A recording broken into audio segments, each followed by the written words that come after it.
இயேசுவே புகலிடம், நம் இயேசுவே புகலிடம்.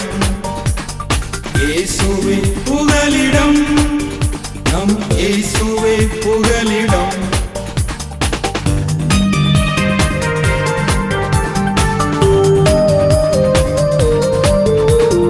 ஆறுகளை நாங்கள் கடக்கும் போதும், மலைகளை தாண்டி நடக்கும் போதும், ஆறுகளை நாங்கள் கடக்கும் போதும், மலைகளை தாண்டி நடக்கும் போதும், இம்மட்டும் எங்களை இவை போல் காத்தது சுவிசேஷம் சொல்வதற்கு.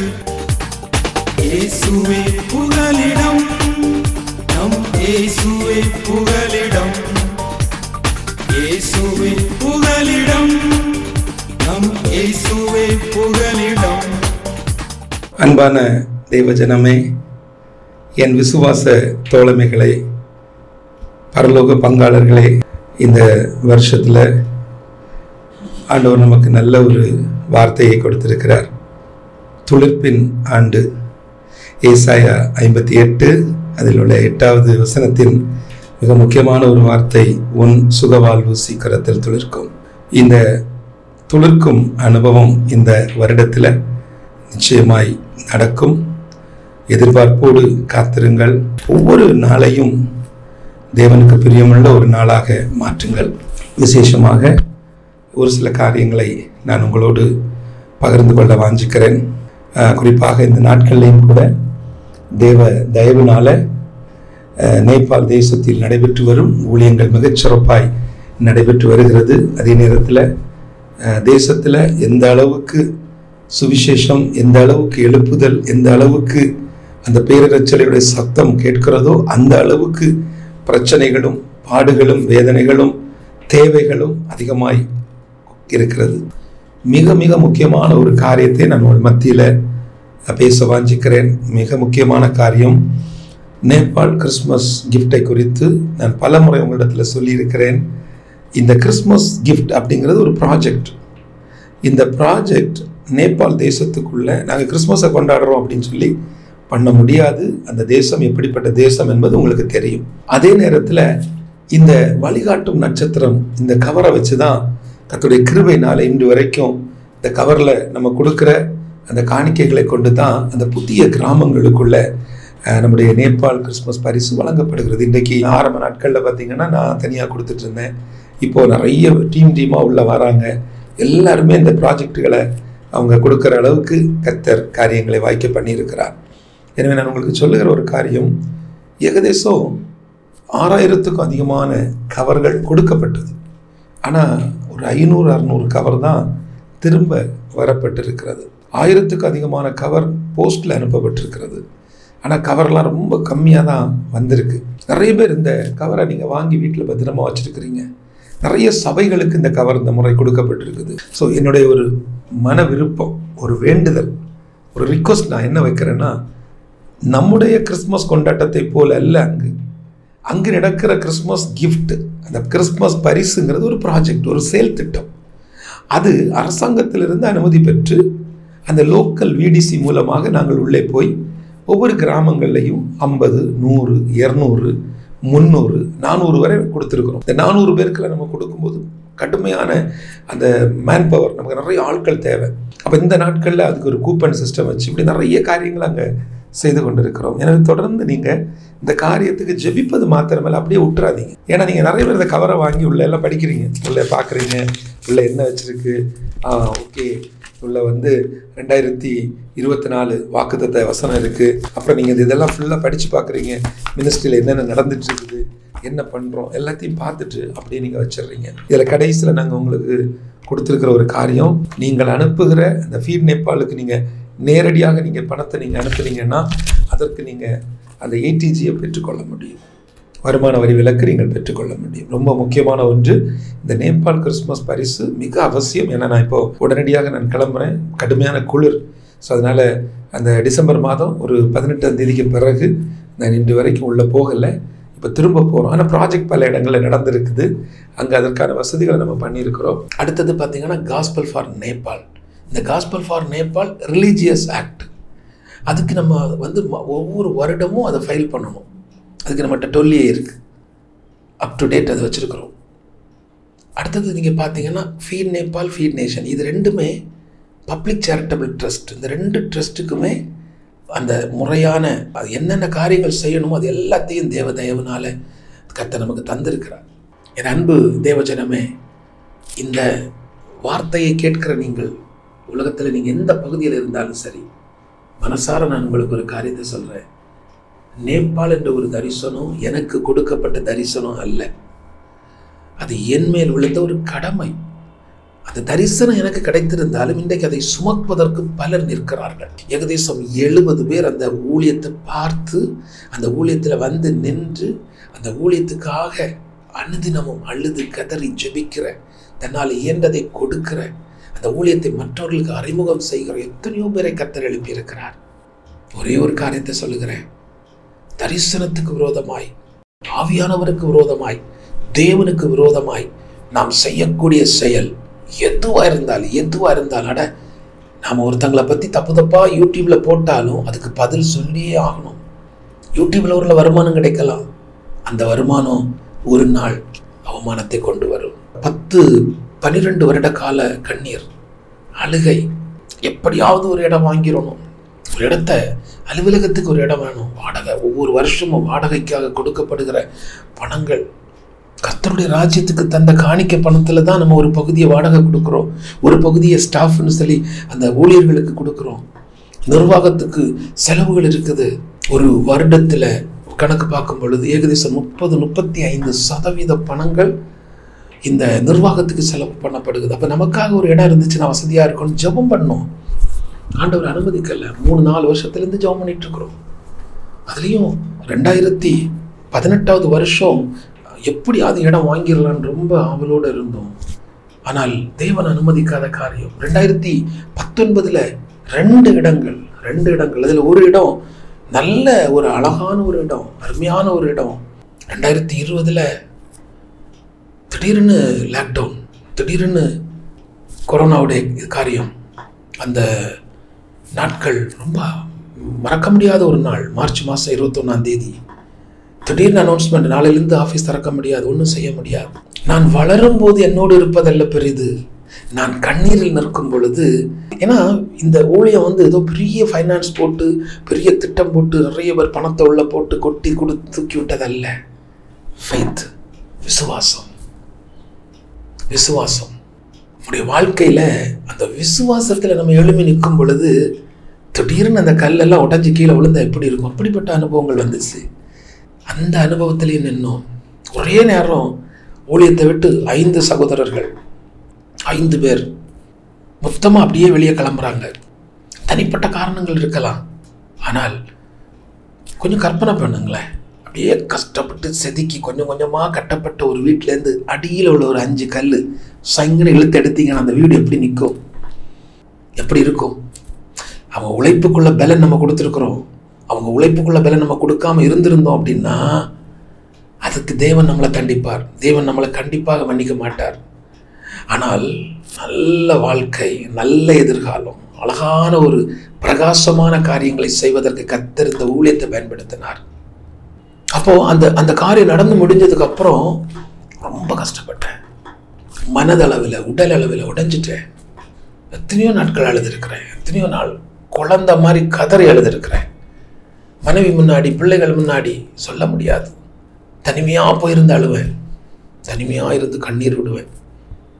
எங்கெல்லாமோ போயிருக்கிறேன். கன்னியாகுமரி மாவட்டத்தில் நிறைய இடம். அந்த நாள் லாக்டவுன் நாட்கள் எனக்கு பாஸ் உண்டு. அந்த பாஸ் எடுத்துகிட்டு, அந்த கார் எடுத்துகிட்டு அப்படியே போய் ஏழைகளுக்கெல்லாம் உதவி செஞ்சுட்டு, அங்கங்கேயே காவல்துறையில் உள்ள சகோதரர்கள், அந்த சகோதரிகள்லாம் நிற்பாங்க, அவர்களுக்கெல்லாம் சின்ன சின்ன ஹெல்ப் பண்ணிவிட்டு, கொஞ்சம் தள்ளி நின்று தான் பேசணும், அப்படிலாம் பண்ணுவேன். எல்லாம் பண்ணி முடிச்சுட்டு வண்டி ஓட்டிகிட்டு இருக்கும்போது ஒரு வெறுமை உள்ள வரும், ஒரு தனிமை உள்ள தெரியும்.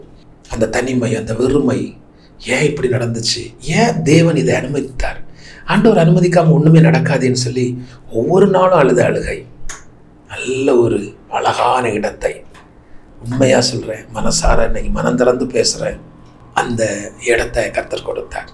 அது ஆண்டவரே கொடுத்த இடம். அந்த இடத்த நான் வாங்கினதுக்கு ஒரு 10 ரூபாய் கமிஷனாகவோ அதுக்குன்னு சொல்லி எந்த ஒரு இதுவும் இல்லை.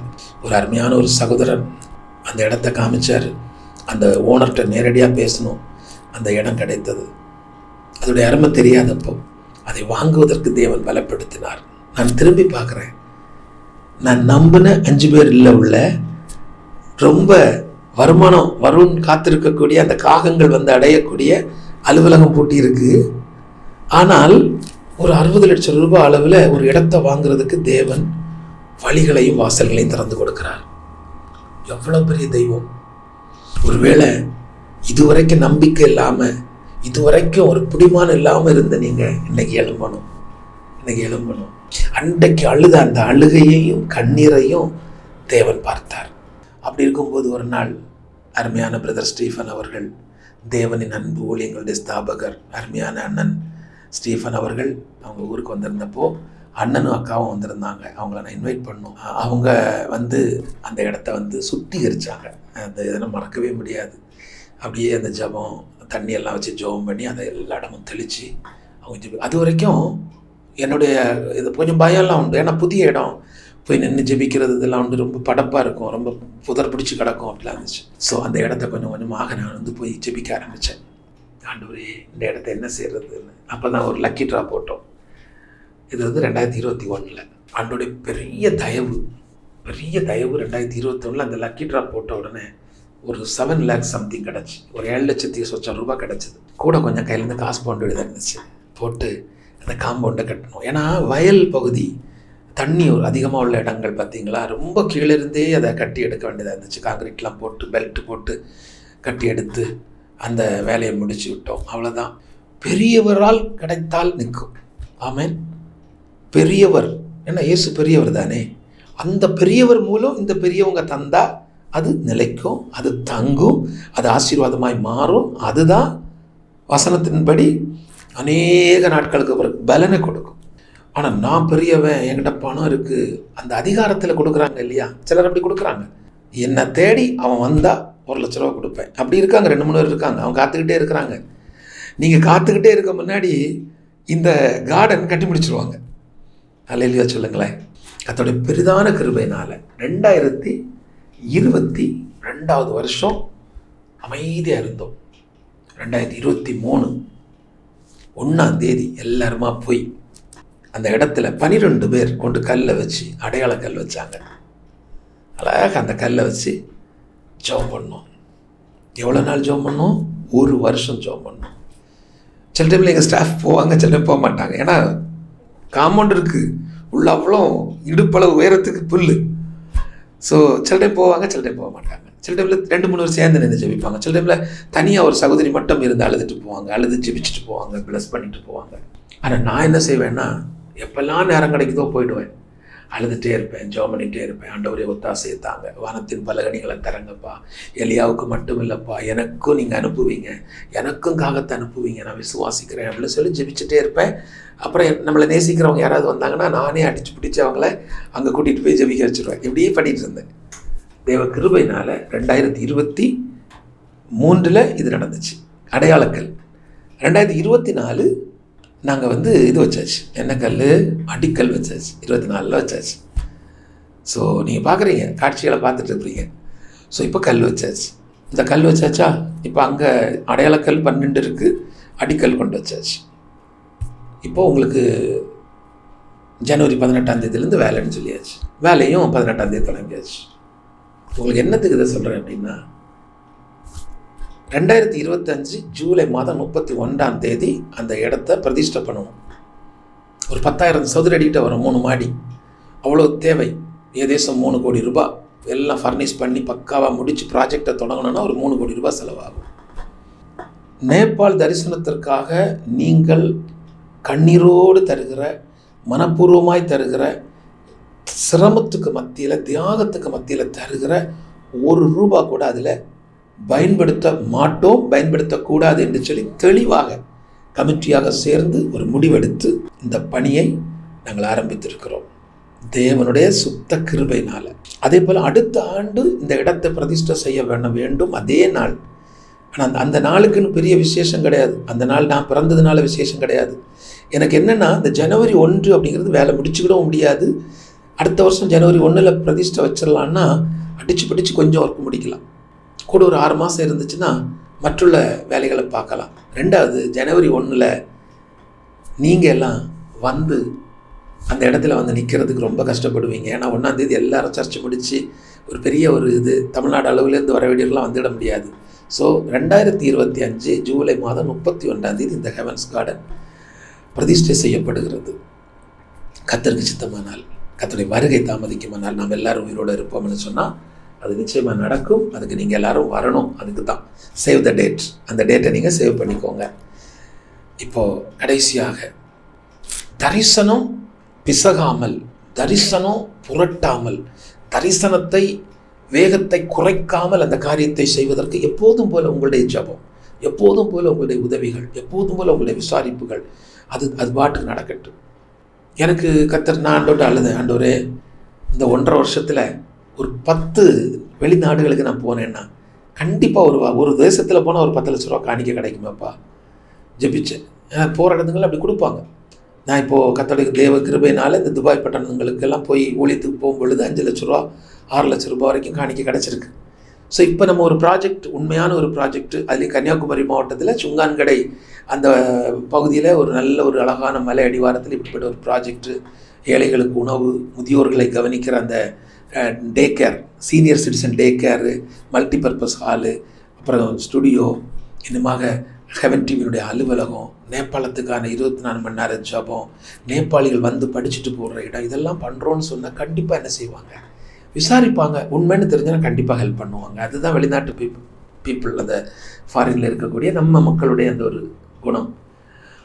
ஆனால் ஆண்டவர் அனுமதிக்கலை. கர்த்தர் எனக்கு சொன்ன காரியம், நீ எல்லா நாட்டுக்கும் உன்னை நான் கொண்டு போகிறேன், ஆனால் ஜூலை 30 உனக்கு கொடுத்த டேட் வரைக்கும் இந்தியாவில் உனக்கு கொடுத்த இந்த காரியத்தை செய். அதனுடைய தேவைகளை நான் இங்கே தமிழ்நாட்டில் இருக்கக்கூடியவங்களை வச்சு நான் சந்திப்பேன். ஒரு ஆமீன் சொல்லுங்கள். அது உங்களை சேர்த்து தான், உங்களை தான் கர்த்தர் முன்குறிச்சிருக்கிறார். இந்த கட்டுமான பணிக்கு என் தேவன் உங்களை தான் முன்குறிச்சிருக்கிறார். நான் நம்புகிறேன். அதை ஒரு சதுர அடிக்கு 2100 ரூபாய், ஒரு 10 சதுர அடி வச்சு 1000 பேர் கொடுத்துட்டாங்கன்னா 10,000 சதுர வேலை முடிஞ்சிருச்சு. இந்த வருஷம், இந்த ஒரு வருட காலத்தில் உங்களுடைய பொருளாதார வாழ்க்கை தளிர்க்கும். அது துளிர்த்து வளருவதை நீங்கள் காண்பீர்கள். உங்களுக்காக நாங்கள் தொடர்ந்து ஜெபிக்கிறோம். இப்போ இந்த வேலைகள் நிறைய இருக்குது. இந்த பிளான் எல்லாம் வந்துருச்சு. இந்த பிளான் வேலைகள்லாம் நடந்துட்டு இருக்குது. தொடர்ந்து நீங்கள் ஜெபிங்க. கிறிஸ்மஸ் கவரை மறந்துடாதீங்க. எனக்கு ஒரு பெரிய சந்தோஷம். உண்மையாக இன்றைக்கு அந்த இடத்துல வேலை நடந்துட்டுருக்கு. இப்போ தான் வேலை நடந்துட்டுருக்கு, நீங்கள் பார்க்குறீங்க. ஆனால் 2 வருஷத்துக்கு முன்னாடியே நான் வீடு கட்டி குடியேறிட்டேன்னு சொல்லி பேசினவங்க எல்லாம் இருக்காங்க. ஆனால் என்னுடைய ஆசை அவங்க எல்லாம் வரணும், எல்லோரும் அந்த இடத்துக்கு வந்து நிற்கணும். காரணம் என்னென்னா, அது ஹெவன்ஸ் கார்டன், பரலோக தோட்டம். அங்கே நீ குறைஞ்சவன், நீ பெரியவன், நீ சின்னவன், ஏழை பணக்காரன், நீ என்னை ஏமாற்றினவன், நீ எனக்கு துரோகம் பண்ணவன், எல்லாமே கிடையாது, எதுவுமே கிடையாது. அந்த இடத்துக்குள்ளே வந்தால் அப்படிப்பட்ட ஒரு தேவ பிரசன்னத்தை நீங்கள் உணர்ந்து கொள்ள முடியும்.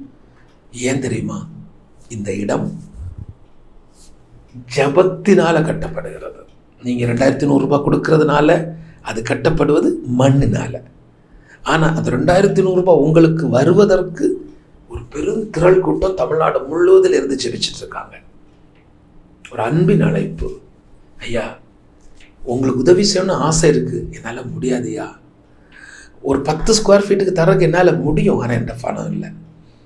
ஒரு வீடு, அதில் இருக்கக்கூடிய ஒரு ரூம், மிஷினரிகள் வந்து தங்கக்கூடிய ஒரு ரூமை நான் பொறுப்பெடுத்துக்கிறேன். 5,40,000 ரூபாய் போதும். ஆனால் அதை தரதுக்கு எனக்கு மனம் இருக்குது. ஆனால் என் பிரச்சனை, எனக்கு வர வேண்டிய சில நன்மைகள் தடைபட்டு கிடக்குது. எல்லாத்துக்கும் சேர்த்து சொல்கிறேன். 3 காரியங்களை நாங்கள் செய்கிறோம். அந்த 3 காரியத்திலையும் நீங்கள் கொஞ்சம் ஒத்துழைப்பு தந்தீங்கன்னா நிச்சயமாக எங்களுடைய தேவையும் சந்திக்கப்படும், உங்களுடைய தேவையும் சந்திக்கப்படும். இது டீல் இல்லை, ஏதோ பயங்கர நூதனமாக ஏதோ கேட்குறோன்னு நினச்சிடாதீங்க. நம்பர் 1, முதலாவது காரியம், தினமும் ராத்திரி 9 மணிலேருந்து 9:45 மணி வரைக்கும் 45 நிமிஷம் ஹெவன்ஸ் கார்டனுக்காக ஒரு ஜபம் ஜிமீட்டில் நடக்குது. அந்த ஜிமீட்டில் நடக்கக்கூடிய அந்த ஜபத்துக்கு நீங்கள் உள்ளவாங்க. இப்போ இந்த நம்பரில் நீங்கள் கால் பண்ணி ராத்திரி நடக்கக்கூடிய ஜபத்தில் என்ன சேர்த்துக்கோங்கன்னா நாங்கள் உங்களுக்கு லிங்க் போட்டுருவோம். அந்த ஒரு லிங்கு தான். அந்த லிங்க் என்னைக்கு வர? ஜூலை மாதம் 31 2025 வருஷம் ஜூலை மாதம் 31 நைட்டில் பகலில் எல்லா வேலையும் முடிஞ்சிடும். எல்லா வேலைன்னா என்னது, பிரதிஷ்டை முடிஞ்சிடும், ஆராதனை முடிஞ்சிடும், நம்ம சாப்பிட்ருவோம், எல்லாம் முடிஞ்சிடும். ராத்திரி இதே போல் நன்றி சொல்லி என்ன செய்யணும், அதை முடிச்சு வைக்கணும். பெரிய ஒரு மனபாரம், ஆண்டவர் செய்த நன்மைக்கு நன்றி சொல்கிறது வரைக்கும் தினமும் ராத்திரி 3/4 மணி நேரம் ஜெபம். அது அந்த நிகழ்ச்சி நடக்குது, இங்கே நடக்குது, கல்யாண வீட்டுக்கு போனேன், அதெல்லாம் சொல்லக்கூடாது. 45 நிமிஷம் தியாகமாய் தாங்க. 1. 2வது, செவ்வாய்க்கிழமை தோறும் கன்னியாகுமரி மாவட்டத்தில் சுங்கான்கடை பகுதியில் ஃபீட் நேஷன் ஃபவுண்டேஷனில் அலுவலகத்தில் அந்த ஹாலில் வச்சு ஜெபம் நடந்துட்டுருக்குது. நேரடியாக நீங்கள் அங்கே வரலாம். ஜெபம் முடிஞ்சு மத்தியானம் ஒரு கஞ்சி, நல்ல ஒரு சிறுபேர் கஞ்சி இருக்கும், அந்த கஞ்சி குடிச்சிட்டு நம்ம எல்லாரும் போய் அந்த கார்டனில் போய் நின்று என்ன செய்யலாம், நேரடி ஸ்பாட் ப்ரேயர். நீங்கள் அங்கே ஸ்பாட்டில் நின்று உங்கள் கால் அங்கே படணும். 2வது காரியம். 3வது காரியம், புதன்கிழமை தோறும் ஹெவன் டிவியில் காலை 10 மணி முதல் 1 மணி வரைக்கும் ஹெவன்ஸ் கார்டனுக்கான ஜெபம். இந்த 3 ஜெபத்துக்கும் ஒரே பேர் தான், எழுந்து கட்டுவோம் எழும்புவோம். ஆமீன் சொல்லுங்கள். எழுந்து கட்டுவோம் எழும்புவோம். அது என்ன எழும்புறதுன்னா ஒன்றும் இல்லைங்க, எழுந்து கட்டுவோம் வாங்க வாங்கன்னு கூப்பிட்டுட்டு எத்தனையோ வருஷமாக இருந்தோம், யாரும் வரல. இப்போது பிரச்சனை வேறு ஒன்றும் இல்லை, உன் சுக வாழ்வை தேவன் துளிர்க்க செய்ய ஆயத்தம். உங்களுடைய சுக வாழ்வு இந்த வருடத்தில் துளிர்ப்பது உறுதி. ஆனால் விடியற்கால வெளுப்பை போல அந்த வெளிச்சம் என்ன செய்யணுமா, எழும்பி அது எழும்பணும். அதுதான் நம்ம இந்த வசனத்தில் பார்த்தோம். ஏசாயா 58 இங்கே சொல்லப்பட்டிருக்கிறது. ஏசாயா 58:8 சொல்லப்பட்டிருக்கிறது, விடியற்கால வெளுப்பை போல உன் வெளிச்சம் எழும்பி. வசனத்தை கேட்டு அந்த வெளிச்சத்தில் இருக்கிற நாம எழும்பணும். நம்ம எழும்பிட்டோம்னா கட்டடம் கட்டப்படும். நம்ம எழும்பிட்டோம்னா உங்கள் வீடு கட்டப்படும். நம்ம எழும்பிட்டோம்னா உங்கள் சபை கட்டப்படும். நம்ம எழும்பிட்டோம்னா சத்ருவின் கோட்டை தகர்க்கப்படும். நாம் எழும்பிட்டோம்னா இது வரைக்கும் இனி லோன் கிடைக்காது, இனி இந்த வீட்டை கட்ட முடியாது, பாதியில் நிற்குது, உள்ள சிமெண்டில் பூசி வெள்ளை அடிச்சிருக்கிறீங்க, வெளியில் வெறுஞ்செங்கல், ஊரில் எல்லாம் பார்த்து சிரிக்கிறாங்க, தர போடுறதுக்கு பணம் இல்லை. இந்த பிரச்சனை எல்லாத்தையும் கர்த்தர் மாற்றுவார். எப்போ? தினமும் ஒரு ஹெவன்ஸ் கார்டன், கர்த்தருடைய தோட்டத்துக்காக, ஒரு பரலோக தோட்டத்துக்காக நீங்கள் ஜெபிக்க ஜெபிக்க உங்களுடைய வாழ்வு கட்டப்படும். எழுந்து கட்டுவோம் எழும்புவோம். ஸோ இந்த ஜெபத்தில் நீங்கள் கலந்து கொள்ளுங்கள், மறந்துடாதீங்க. நான் 3 காரியத்தை உங்களுக்கு வச்சுருக்கிறேன். முதலாவது காரியம், நேபாள் கிறிஸ்மஸ் பரிசு. இன்னும் 3800 குடும்பங்கள் உங்களுடைய பரிசுக்காக காத்துட்ருக்குறாங்க. ஒரு ஆளுக்கு ஒரு குடும்பம் இல்லை ஒரு 5 குடும்பத்துக்கு நீங்கள் உதவி செய்யலாம். வாங்கின அந்த கவரில் உங்களால் முடிஞ்ச ஐயா கவர் தந்தாங்க, யாருமே வாங்க வரல, இந்த நம்பரில் கூப்பிடுங்க, 2 நாளில் உங்கள் வீட்டுக்கு ஆள் வருவாங்க. அப்படி யாருமே வர முடியல அப்படின்னா நான் வந்துடுறேன். நீங்கள் கொடுக்குற அந்த 100 ரூபாய், நீங்கள் கொடுக்குற அந்த 1000 ரூபாய் இந்த தரிசனத்துக்கு பெரிய ஒரு கட்டுமான பணி. இந்த தரிசனத்தில் அது அவ்வளோ பெரிய விஷயம். இன்னைக்கு 80 மிஷினரிகளுக்கு மேலே இருக்காங்க. நிறைய பேர் இப்போ இவாஞ்சலிஸ்டாக சேர்த்துட்ருக்குறோம். நிறைய பேர் தமிழ்நாட்டில் வந்து ஹெவன்ஸ் கார்டனில் வந்து படிக்கிறதுக்கு ரெடியாக இருக்கிறாங்க. அவங்க எல்லோரும் ஆயத்தமாக இருக்கிறாங்க. 1.5 வருஷத்துக்குள்ள அதை கட்டி முடிக்கணும். 2வது காரியம் நான் சொன்னேன் பார்த்தீங்களா, ஹெவன்ஸ் கார்டனுடைய கட்டுமானம். ஏன் இந்த கட்டுமான பணி இவ்வளோ பெரிய காரியங்கள் எல்லாம் உங்கள்கிட்ட ஷேர் பண்ணியிருக்கேன்னா, நான் உங்ககிட்ட பேசாமல் வேறு யார்கிட்ட போய் பேசுகிறது? இப்போ எனக்கு ஒரு சர்ச் இருக்குது, என் சர்ச்சில் 100 ஆத்துமாக்கள் இருக்காங்கன்னா அவங்கக்கிட்ட எல்லாம் பேசலாம், எல்லா கஷ்டத்துக்கும் எல்லாத்துக்கும் அவங்ககிட்ட போய் நிற்கலாம். அதான் ஒரு போதகருடைய அழைப்பு. என்னுடைய அழைப்பு அப்படி இல்லையே. என்னுடைய அழைப்பு தேவன் என்னை ஒரு மிஷினரியாக வச்சுருக்கிற ஒரு அப்போஸ்தல அழைப்பு, ஒரு சுவிசேஷ ஊழியக்காரன். அப்போ நான் உங்கள்கிட்ட தான் புலம்ப முடியும். சரி, என்னுடைய எல்லா மன கஷ்டத்தையும் உங்கள்கிட்ட வச்சுட்டேன். 3வதாக நான் சொன்னது, எழுந்து கட்டுவோம் எழும்புவோம். வாங்க ஜெபம் பண்ணுவோம், ஜெபத்தினால கட்டுவோம். எனக்கு நான் செங்கல் வாங்குறதுக்கு உதவி செய்கிறேன், கல் மணல் வாங்குறதுக்கு, கம்பி வாங்குறதுக்கு. நான் வந்து அந்த பில்டிங்கில் உள்ள ஒரு விண்டோவுக்கு நான் உதவி செய்கிறேன், ஒரு டோருக்கு நான் உதவி செய்கிறேன். இல்லாட்டி அந்த ஒரு வீடு, அந்த ஒரு ரூம் இருக்குது பார்த்தீங்களா, ஒரு மிஷினரிகள் வந்து தங்குற அந்த ஒரு வீடு 5,40,000 ரூபாய், அந்த ஒரு வீடை நான் எடுத்துக்கிடுறேன். இல்லை நான் ஒரு ஹால் இருக்குது அதை நான் எடுத்துக்கிடுறேன், ஒரு டாமெட்ரி மாதிரி இருக்குது அதை நான் எடுத்துக்கிறேன், ப்ராஜெக்ட் ரூம்ஸ் அதெல்லாம். இல்லை நான் என்னால் முடிஞ்ச அளவுக்கு நான் உதவி செய்கிறேன். ஐயா பணம் கொடுக்க என்னால் முடியாது, என் கண்ணீரை கொடுக்குறேன், என் ஜெபத்தை கொடுக்குறேன், என் நேரத்தை கொடுக்குறேன், என் உழைப்பை கொடுக்குறேன்னு சொல்கிறவங்க தமிழ்நாட்டில் நீங்கள் எங்கே இருந்தாலும் சரி என்னுடைய இந்த நம்பரில் கூப்பிடுங்க, உங்ககிட்ட நான் பேசுகிறேன். ஏன் தெரியுமா, 1.5 வருஷத்துக்குள்ள தேவன் முன்குறிச்ச நாள், அந்த நாளில் கட்டி முடிச்சிடணும். நிச்சயமாக நடக்கும், கண்டிப்பாக இது நடக்கும். தேவன் சொல்ற வார்த்தை அப்படியே நடக்கும். உன் சுக வாழ்வு சீக்கிரத்தில் துவர்க்கும். உங்கள் சுக வாழ்வு, உங்கள் ஜப வாழ்வு, உங்கள் ஆவிக்குரிய வாழ்வு, உங்கள் பொருளாதார வாழ்வு, உங்கள் தனிப்பட்ட வாழ்க்கை, உங்களுடைய வியாபாரம், உங்களுடைய படிப்பு, உங்களுடைய வேலை, உங்களுடைய குடும்பம், உங்களுடைய பிள்ளைகள் நிச்சயமாய் துளிர்ப்பார்கள். இந்த வருஷம் அப்படிப்பட்ட துளிர்ப்பை நீங்கள் பார்ப்பீர்கள்.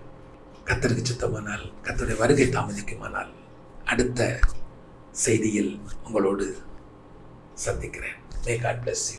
நான் உம்மை நினையாத நேரத்திலும் என்னை மறவாமல் காத்தவரே, நான் உம்மை அறியாத நாட்களிலும் என்னை தேடி வந்தவரே, நான் உம்மை நினையாத நேரத்திலும் என்னை மறவாமல் காத்தவரே, நான் உம்மை அறியாத நாட்களிலும் என்னை தேடி வந்தவரே.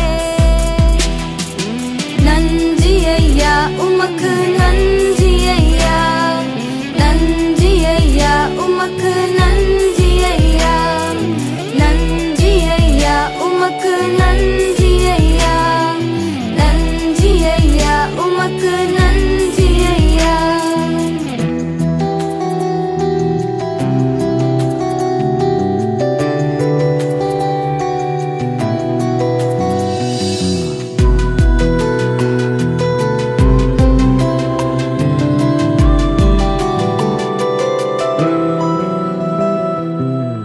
மலைகளை பெயர்த்திடும் விசுவாசம் இல்லையே, ஆனாலும் என்னை குறைவின்றி நடத்தினீர்.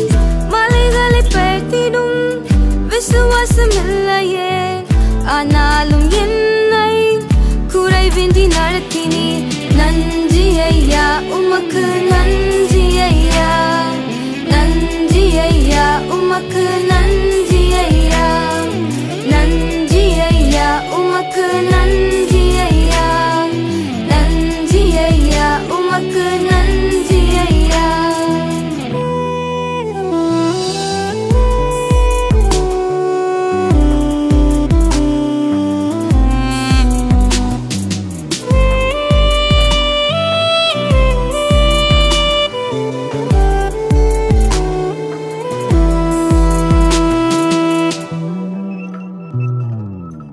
சூழ்நிலை மாற்றத்தால் மறுதலித்தாலும் நிரந்தர அன்பினால் மனதார நேசித்தீர்.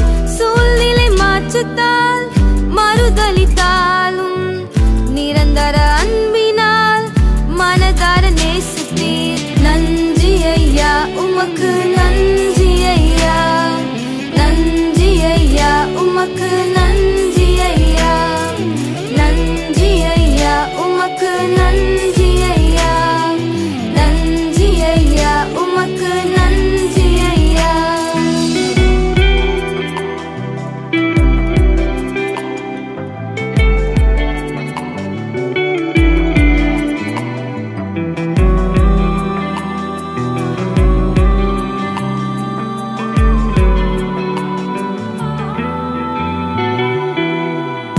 அறியாத பாவத்தால் இடறினாலும் பரிசுத்த இரத்தத்தால் திரும்பவும் தூக்கினீர்.